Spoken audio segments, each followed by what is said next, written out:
one thing that I think is really key, because it provides a far more authentic lens through which to understand the peoples and cultures of the Middle East than essentially the two lenses that we have used thus far, the lenses of religion and politics, as though that's all that matters in this region. When in reality, what truly matters in this region, what truly matters to the young people on the streets and to their forebearers going all the way back to the time of the Prophet Muhammad, is art.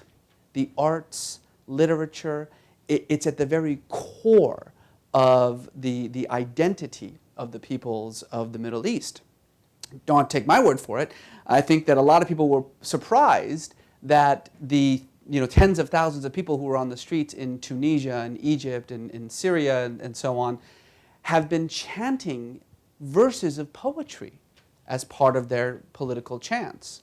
That they have taken some of the great poets that have defined Arab identity over the 20th century, and I'll talk a little bit about those people, and have reformulated their words, restructured their ideas to contemporize them and use them as a way to demand their rights. So it's not, again, the point that I'm trying to make is that poetry is not just a part of Islamic tradition.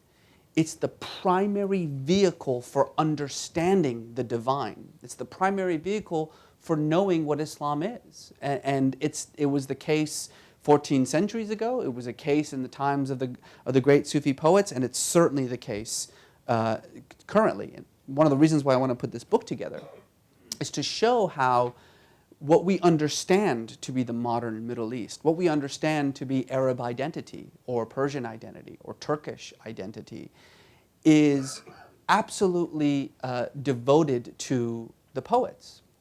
It was the poets and writers whose words fashioned these national identities, these identities that we are so familiar with. The very borders and boundaries of the Middle East were shaped through the words of the poets and the writers. These poets, in a sense, really gave birth to the very concept of a modern Arab or Persian or Turkish or Urdu identity.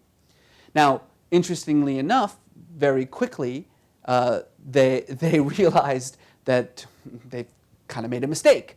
It was one thing to sort of use your words to fashion an identity that would allow you to push back against European colonialism and Western imperialism and to provide for the independence that these people wanted. But unfortunately, very quickly, the states, upon achieving independence, deteriorated almost across the board into secular dictatorships, military dictatorships. And those same poets whose words gave shape to these nation states very quickly became the enemy of these nation states. And so many of them, I mentioned Nazim Hikmet, a man who really defined modern Turkish identity, then spent 10 years in prison because of it, once Turkey was formed.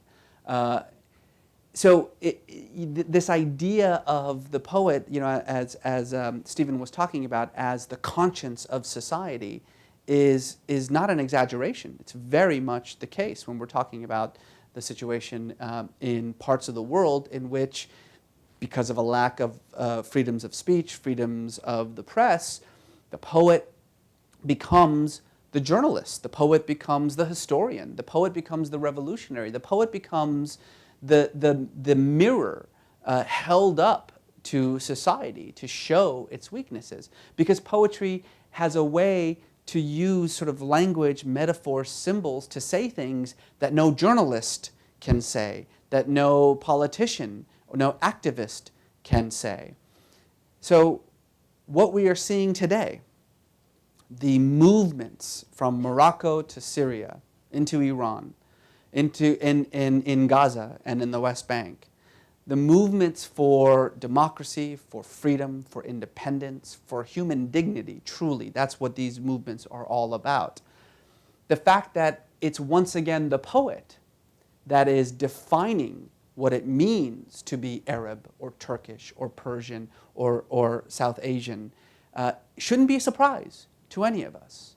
This is a long legacy that goes back many, many centuries.